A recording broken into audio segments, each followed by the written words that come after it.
तो आज की वीडियो बहुत ज़्यादा खास होने वाली है क्योंकि आज की वीडियो में आपके साथ डिस्कस करेंगे हॉस्पिटल के बारे में, जिसमें कि हम ग्राउंड फ्लोर और फर्स्ट फ्लोर को एक्सप्लेन करेंगे कि उनकी क्या क्या रिक्वायरमेंट थी, किस तरीके का स्पेस था, स्पेस को किस तरीके से यूटिलाइज करा। तो जैसे कि आप देख रहे हैं, तो ये पूरा जो स्पेस आपको दिख रहा है ये हॉस्पिटल का ग्राउंड फ्लोर है। ओके, अभी ग्राउंड फ्लोर के बाद हम फर्स्ट फ्लोर को भी एक्सप्लेन करेंगे। तो जैसे कि आप डायरेक्शन देख रहे हैं, तो ये जो है वो वेस्ट फेसिंग स्पेस था। और अगर आप देखेंगे ना, तो ये जो आपका कंस्ट्रक्शन हो रखा है, ये हो रखा है 45 फीट बाय 133 फीट पे। एंड जो प्लॉट का जो टोटल एरिया था वो था 90 बाय 200, यानी कि अप्रॉक्स अगर हम बात करेंगे तो जो विड्थ था उसका हाफ विड्थ का यूज करा गया है, बाकी को मार्जिन के तौर पर यूज करा गया है। एंड बाकी का जो स्पेस है उसमें लगभग 65% तक का जो स्पेस है उसको यूज करा हुआ है। तो सबसे पहले हम ये समझ लेते हैं कि इनकी ग्राउंड फ्लोर और फर्स्ट फ्लोर की जो रिक्वायरमेंट है उसको इन्होंने किस तरीके से ब्रेक करा हुआ था। ये बेसिकली एक मल्टी स्पेशलिटी हॉस्पिटल है और मल्टी स्पेशलिटी हॉस्पिटल के हिसाब से इसके जो भी रिक्वायरमेंट थे ये फ्लोर वाइज डिवाइड हो चुके हैं। तो अभी हम ग्राउंड फ्लोर पे जो रिक्वायरमेंट थी क्लाइंट की, जो कि सुटेबल भी है बायलॉज के हिसाब से भी और फंक्शनैलिटी के हिसाब से भी, वो है इनका reception,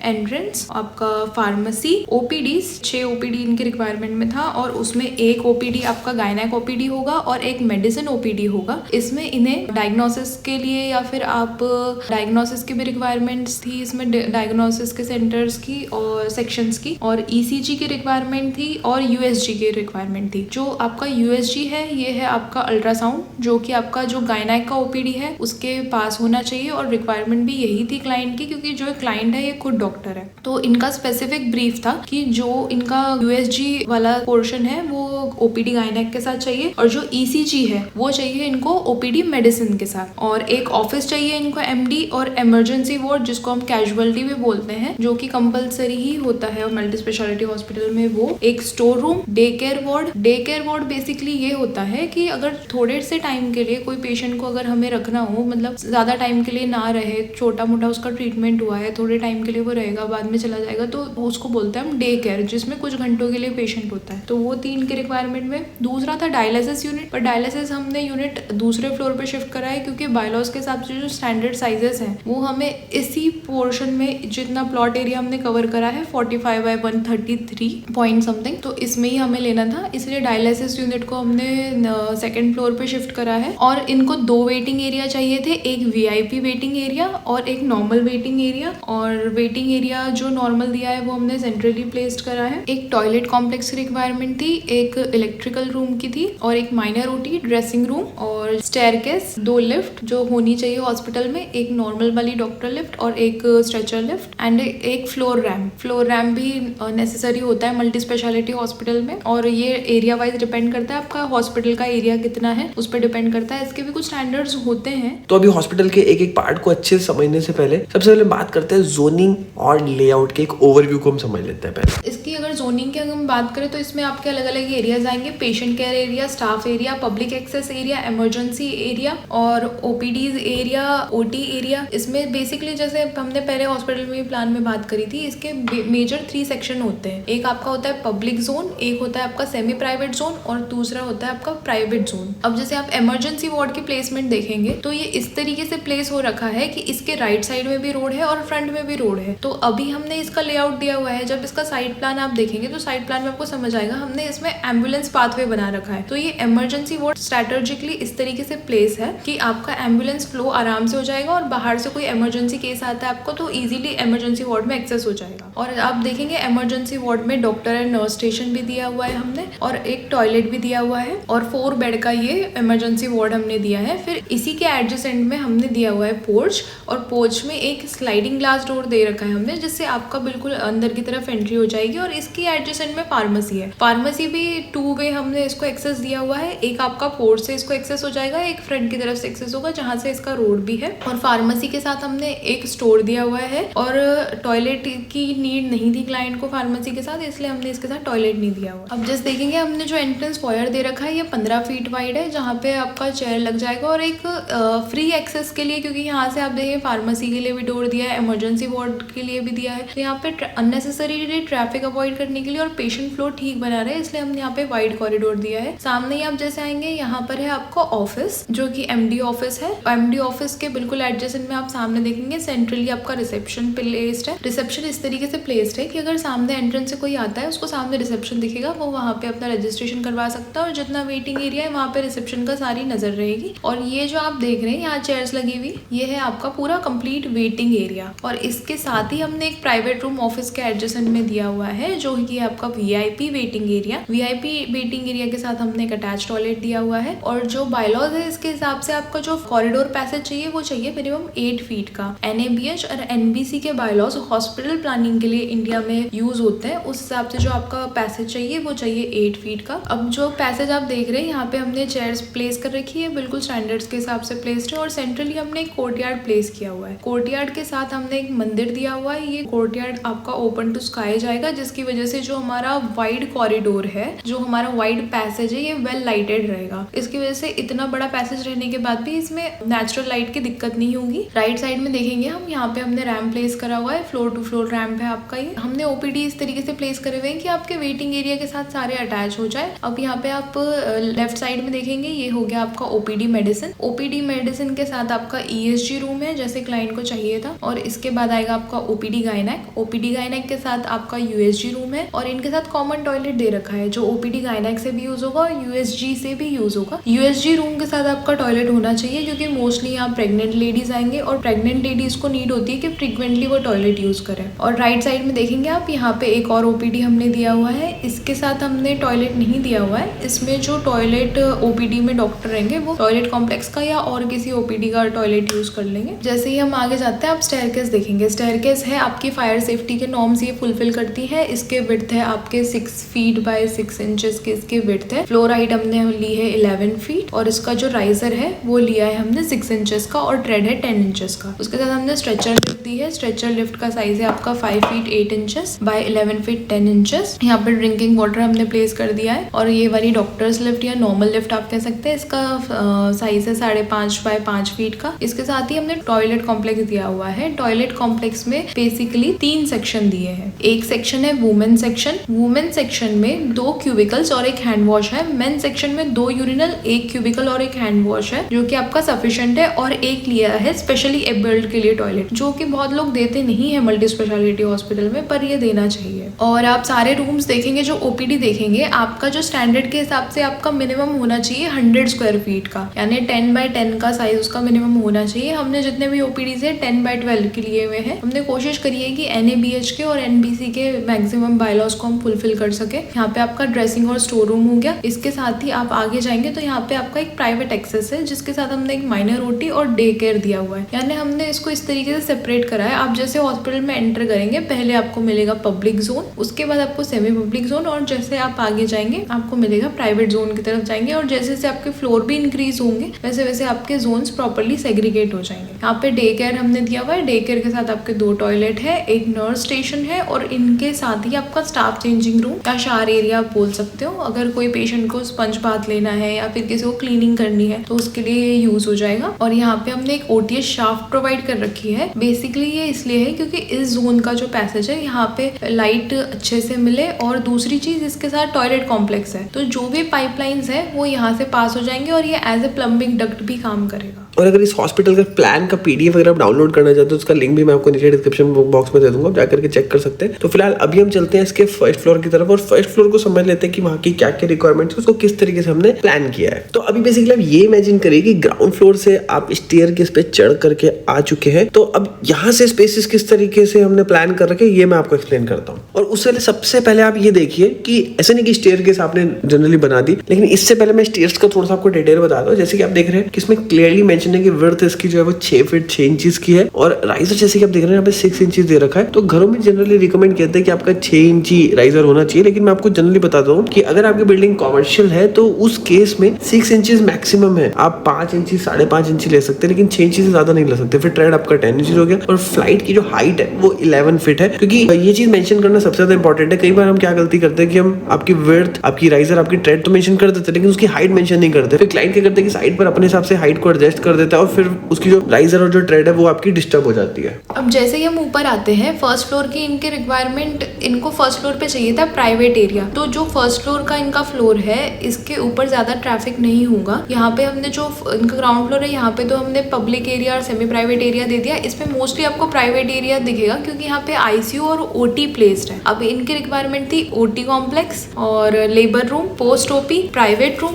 doctors room, changing room, NICU and ICU. अब आप देखेंगे जैसे हम स्टेयरकेस से चढ़कर ऊपर आते हैं, फ्रंट में यहाँ नाम मेंशन नहीं करा हुआ है लेकिन लेफ्ट साइड में जो आप जोन देख रहे हैं ये है इनका लेबर रूम। पहले हमने स्ट्रेटेजिकली लेबर रूम को ओटी कॉम्प्लेक्स में प्लेस करा था, लेकिन एक क्लाइंट की तरफ से जेन्युइन पॉइंट था जो हमें काफी सही लगा कि लेबर रूम में ज्यादातर जिसको बेबी होता है वो लेडीज होती है, उनके साथ उनकी फैमिली होती है। तो अगर हम उसको ओटी कॉम्प्लेक्स के अंदर प्लेस करेंगे तो जो बाकी के पेशेंट्स हैं जिनके ओटी में इलाज चल रहा है उनको डिस्टर्बेंस होगा। इसीलिए हमने क्या किया है, आपके लेबर रूम को स्टेयरकेस के सामने प्लेस कर दिया है। तो इनकेस अगर पेशेंट ट्रैफिक या फिर फैमिली ट्रैफिक होता भी है तो वो इसी जोन में रहेगा, उसका कनेक्शन ओटी के साथ नहीं रहेगा। सबसे पहले मैं आपको ओटी कॉम्प्लेक्स एक्सप्लेन करती हूँ। अब जो आप ये पोर्शन देख रहे हैं इतना, ये सारा पोर्शन है आपका ओटी कॉम्प्लेक्स। और ओटी कॉम्प्लेक्स में मल्टीपल चीजें होती है। ऐसा नहीं होता कि आप ओटी कॉम्प्लेक्स बना रहे हो तो आपने बस ओटी बना दिया और ओटी कॉम्प्लेक्स आपका रेडी है। ओटी कॉम्प्लेक्स में मल्टीपल चीजें होती है। सबसे पहली जो चीज होती है उसका पैसेज आपका आइसोलेटेड हो, वहां पे हर किसी को एंट्री नहीं हो, वहां पे सिर्फ पेशेंट एंड स्टाफ की एंट्री होगी। और जैसे ही आप एंट्री करते हैं सबसे पहले आपको मिलेगा डॉक्टर्स रूम। एक डॉक्टर वहां पे रहेंगे जो आपको ओटी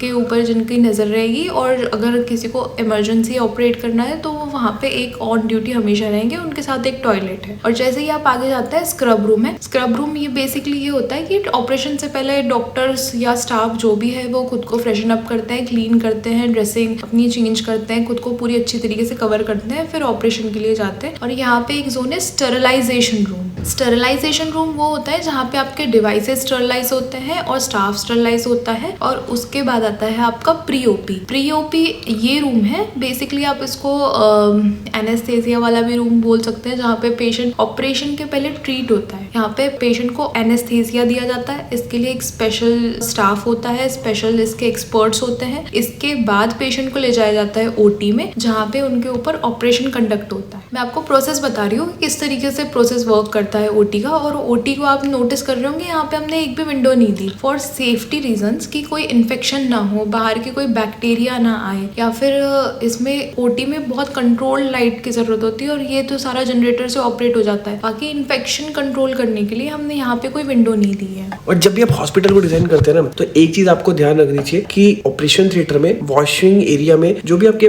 नल वगैरह आप लगाते हैं ना, क्योंकि नॉर्मल जो भी पानी आता है तो ज्यादातर कंपनियां ना आपका एडिटेड फ्लो बनाती है, जिसमें कि पानी के साथ जो वो हवा मिक्स होकर के आती है। अब ऐसे अगर हम नल के लगाते हैं उससे इन्फेक्शन का जो खतरा है वो काफी ज्यादा बढ़ जाता है। तो आपको एडिटेड फ्लो वाले नलकों की बजाय लैमिनार फ्लो वाले नलकों का यूज करना चाहिए, क्योंकि उसमें एयर जो है मिक्स होकर के नहीं आती। हालांकि अगर eco friendly point of view से देखा जाएगा तो एडिटेड फ्लो वाले जो टैप्स रहते हैं वो ज्यादा बेटर रहते हैं, लेकिन अगर आप हॉस्पिटल में सेफ्टी पॉइंट ऑफ व्यू के हिसाब से देखेंगे तो लैमिनार फ्लो वाले जो टैप्स हैं वो बहुत बढ़िया रहते हैं। और बात करें हम बायलॉज की, तो NABH के हिसाब से जो ओटी का आपका साइज है वो होना चाहिए 400 स्क्वायर फीट। और ये हमारा बायलॉज में परफेक्टली बैठ रहा है, क्योंकि हमने यहाँ पे साइज लिया है 19/21, जो कि आपका बायलॉज के हिसाब से एकदम ओके है। और जो जो चीजें ओटी कॉम्प्लेक्स में होनी चाहिए वो सारी हमने यहाँ प्रोवाइड कर रखी है। अच्छा मैम, मुझे बताइए जैसे ओटी कॉम्प्लेक्स हमने डिजाइन तो कर दिया, अब उसमें क्या क्या चीजें जिसका कि हमें ध्यान रखना होता है, मतलब क्या क्या मशीन्स वगैरह रहती हैं उसमें? मशीन्स तो डिपेंड करती है बहुत सारी। बेसिकली यहाँ पे जो ओटी के अंदर आपको चाहिए मशीन्स, वो आपकी कंट्रोल लाइट्स, बाकी डॉक्टर्स के टूल्स और स्टाफ के लिए जो भी हैंडलिंग मशीन है वो डिपेंड करेगा कि किस चीज का ऑपरेशन हो रहा है। ऑर्थोपेडिक्स के लिए अलग है, गैस्ट्रो वालों के लिए अलग है, हर चीज की मशीनरी अलग अलग है। बस बेसिकली जो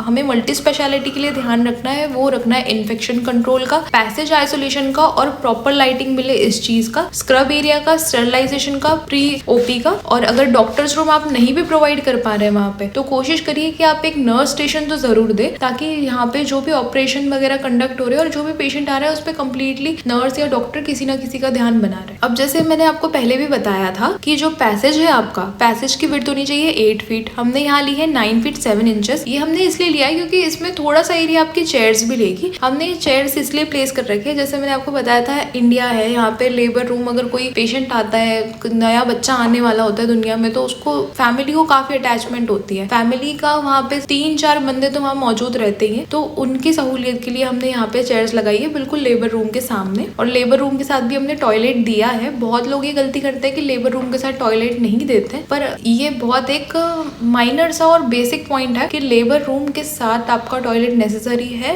और कंपलसरी ही समझिए आप। और जब भी आप हॉस्पिटल प्लान करेंगे उसके साथ आप एक टॉयलेट दीजिए ही दीजिए। फिर जैसे ही लेबर रूम के बाद आता है, वहाँ पे हमने पोस्ट ओपी दे रखा है। पोस्ट ओपी इस तरीके से प्लेस्ड है कि ऑपरेशन थिएटर के बाहर जो भी आपके पेशेंट्स आएंगे, लेबर रूम के बाहर जो भी पेशेंट आएंगे जो थोड़ा सा रिकवर हो जाएंगे, वो आपका पोस्ट ओपी में रेस्ट करेंगे। अब आप एक चीज नोटिस करेंगे, हमने पोस्ट ओपी में कोई टॉयलेट नहीं दे रखा। इसका रीजन ये है कि जो भी इंसान ऑपरेशन के बाद आता है, पोस्ट ओपी का मतलब है पोस्ट ऑपरेशन रूम, तो जो भी इंसान ऑपरेशन के बाद या बच्चे को जन्म देने के बाद लेबर रूम के बाहर आता है, वो इस हालत में नहीं होता कि वो टॉयलेट यूज कर सके। उसके साथ यूरिन बैग प्रोवाइड हो जाते हैं और उसका पूरा प्रॉपर स्टाफ ध्यान रखता है, इसलिए इसके साथ आपको कोई टॉयलेट की नीड नहीं है। हमने यहाँ पे कोई टॉयलेट नहीं दे रखा। और बीच में जो आप कटआउट देखेंगे, जैसे कि मैंने आपको ग्राउंड फ्लोर पे एक्सप्लेन किया था, हमने वहाँ पे एक सेंट्रली प्लेस्ड कोर्टयार्ड दिया हुआ है और मंदिर दिया हुआ है। एक एस्थेटिकली ब्यूटीफुल टेम्पल दिखाने के लिए हमने इसको ओटीएस रख दिया। दूसरा, फंक्शन के हिसाब से आपका पैसेज वेल लिटेड रहेगा। और एक फ्लोर नहीं, जितने फ्लोर्स है वो सारे फ्लोर्स पे पैसेज में आपको कोई अंधेरा फील नहीं होगा, वो वेल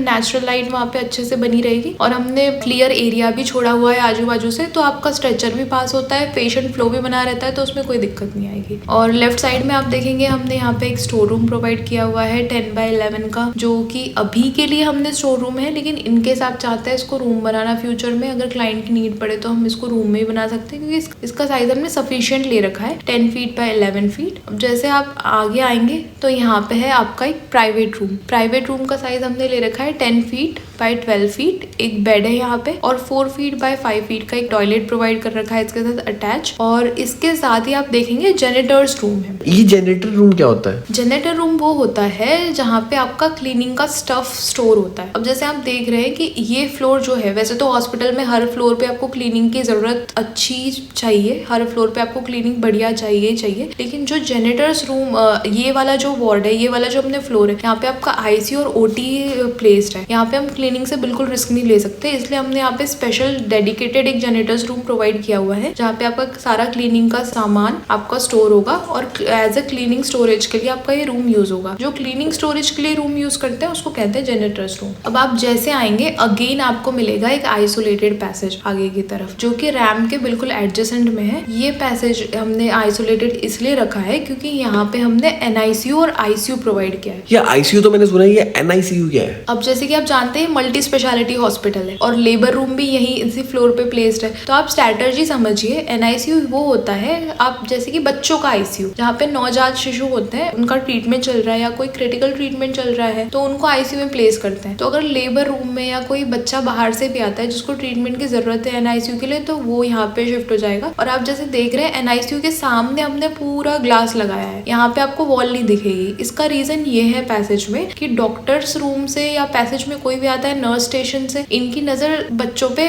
हमेशा बनी रहे, क्योंकि नवजात बच्चे हैं, वो बता नहीं पाएंगे आपको कि उनको क्या तकलीफ है क्या नहीं, तो उन पे नजर बनाए रखने के लिए हमने दोनों तरफ से ग्लास दे रखा है। यहाँ पे आप देखेंगे एनआईसीयू का आपका ये हमने जोन क्रिएट कर रखा है। यहाँ पे एक डॉक्टर्स रूम है। ये डॉक्टर रूम में जो डॉक्टर होंगे वो एनआईसीयू पे भी ऑपरेट करेंगे और आईसीयू पे भी ऑपरेट करेंगे। इनके साथ एक चेंजिंग रूम है। तो ये एनआईसीयू और आईसीयू में चेंजिंग की क्या जरूरत है? ये चेंजिंग की जरूरत यहाँ पे इसलिए है क्योंकि यहाँ पे डॉक्टर्स और नर्स 24 आवर्स काम करेंगे। यहाँ पे 24 आवर्स यहाँ पे कोई ना कोई मौजूद रहेगा। तो जब कोई इतनी ड्यूटी कर रहा है तो बेसिक उसको थोड़ा रेस्ट की जरूरत पड़ेगी, कभी उसको चेंज करने की जरूरत पड़ेगी। तो हमने यहाँ पे एक डेडिकेटेड रूम बना दिया है, तो जो भी स्टाफ यहाँ पे वर्क करेगा, सर्विस प्रोवाइड करेगा, वो थोड़ा रेस्ट कर लेगा या अपना चेंज कर लेगा, इसलिए हमने यहाँ पे एक डेडिकेटेड चेंजिंग रूम दिया हुआ है। अब बात करते हैं हम आईसीयू की। अब जब जैसे आप आईसीयू देखेंगे, यहाँ पे हमने 2 नर्स स्टेशन प्रोवाइड कर रखे हैं। आपका ये 8 बेड का आईसीयू है और इसके साथ ही हमने एक मेड क्लोजेट दे रखा है। मेड क्लोजेट में जो भी इनके मेडिकल स्टफ है, मेडिकल चीज़ें हैं, कोई इमरजेंसी दवाइयाँ वगैरह है तो वो हमने यहाँ प्रोवाइड कर रखी है। अगेन यहाँ पे टॉयलेट दे रखा है। यूजुअली आईसीयू के साथ टॉयलेट ऑप्शनल होता है क्योंकि यहाँ भी जो पेशेंट्स हैं